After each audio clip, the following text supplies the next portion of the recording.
Good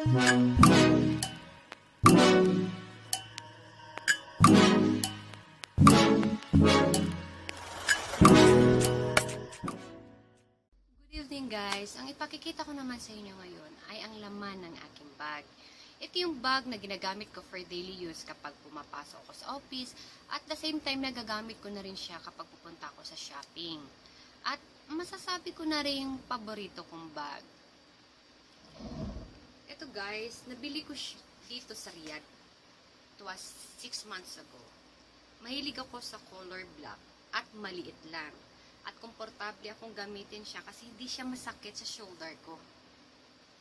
Tama lang. Yung tatak ng aking bag is Rowan. May 3 compartment sa loob nito. So, yung mga importanteng anik-anik pwede naman ninyong dalhin daily. Ang unang laman ng aking bag is pitaka. Alam nyo guys, yung lagi kong dala-dala at lagi kong nilalagay dito sa loob ng aking pataka, 3 lang. Na alam kong importante talaga para sa akin na hindi ko siya pwedeng kalimutan. Una, meron akong ikama. Alam nyo guys, napaka-importante ng aking ikama. Kasi, ito yung tinatawag na residence permit.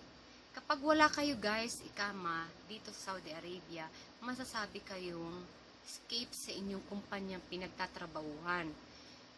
So, kapag meron kayo nito, ibig sabihin is legal kayong nagtatrabaho sa inyong kumpanya. Ito ang residence permit. At kailangan guys, dala-dala nyo ang ikama kasi once na nagpunta kayo, for example, sa Batha, marami mga mutawa dyan. Hindi lang sa Batha, meron din sa sa mga malls. Baka may makasalubong kayo at magtanong, nasaan ang ikama nyo? Wala kayong maipakita. Pwede kayong i-catch ng mutawa, dalhin kayo sa police station, at the same time, iparipat kayo. So, kung meron na pong ikama, meron din akong insurance card. Dinadala ko din siya. Hindi lang yung dinadala kong aking insurance kapag pupunta ako sa clinic at may sakit ako. Lagi ko siya dala-dala kasi minsan naisipan ko bumili ng gamot kasi kapag dala mong insurance po, maliles yung inyong mga bibilhin na gamot. Yung price niya. Pero kailangan guys, magkasama tong dalawa na to kasi hindi siya acceptable kung wala siyang ikama. Lagi silang magkasama dalawa. Kung meron akong insurance card, meron akong ikama, meron din akong ID sa company. Ito siya. Itong aking ID. Dala-dala ko din siya. Para pag tinanong ako, pangalan ng company ko, alam nila na ako ay legal na nagtatrabaho dito sa Saudi Arabia. And then, ang aking face powder.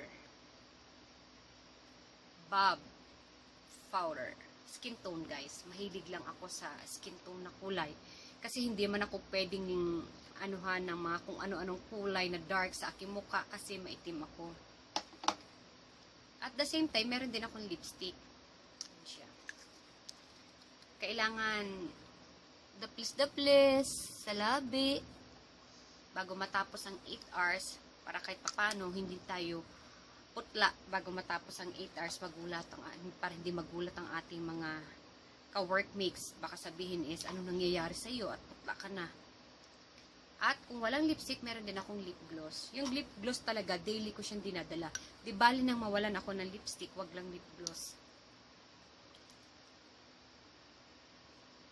Yan. Para kahit papano presentable naman ang ating mukha. Kahit sa mukha na lang bumawi. At meron din akong perfume guys. Yan. Kailangan konting wisik-wisik para hindi naman mga moy. Ibang lahi tayo. Ngayon, meron din akong USB cord and ito yung power bank ko. Nagagamit ko siya sa 3 device ko. Kapag lalabas ako ng or pupunta ako sa lugar na hindi ko inaasahan at nagkayayaan at nalubat ang aking phone, meron akong rechargeable or power bank. Kahit meron akong power bank, meron din akong charger, guys. Yan. Kasi, kapag napunta ako sa lugar na pwede ako mag-charge, kasi dito sa Riyadh, doon sa comfort room nila, merong charger. So, pwede kang makicharge doon. Pero hindi ka pwede pakalat-kalat sa mall at mag-charge ka doon sa dulo or pwede kang maupo para makapag-charge ka. So, kung merong charger, meron ka ding headset. Kung meron kang mga power bank, may charger ka, wag mo rin kalimutan ang headset mo. So, lagi ko siyang dala-dala. At andito rin yung aking susi. Dala-dala ko rin siya lagi. Kasi andito yung susi ko sa office. Sa aking drawer. At kung merong mga anik-anik sa aking bag, syempre, hindi rin pwedeng mawala ang aking ballpen. Kasi itong ballpen na to, guys, minsan hindi natin naasahan, meron tayong gustong isulat, meron tayong pupunta tayo sa mall or sa market, yung mga gusto natin bilhin bago tayo pumunta doon, kailangan natin magsulat. Kasi minsan, nangyari na rin sa akin yung manghihiram ako, tapos wala. So, kaya, hindi ko siya kinakalimutan. Laging prepared. So guys, ibabalik na natin yung laman ng aking bag. Ibalik natin sa loob ng aking bag. Okay? Para organize ulit siya. Basta guys, paalala ko lang sa inyo, huwag niyong kalimutan ng inyong ikama. Napaka-importante yan sa Saudi Arabia, Riyadh. Lalo pag dito kayo nagtatrabaho, kahit saan lugar, saan kayong parte ng Riyadh mapunta, dalhin niyo yung ikama nyo. Kasi, hindi rin kayo makapaghulog kung wala kayong ikama. Napaka-importante. Buti sana kung yung ibang Pinoy magpahiram sa akin ng card. Para tayo'y makapaghulog ng pera sa Pilipinas.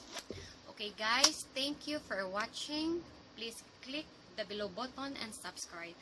Thank you.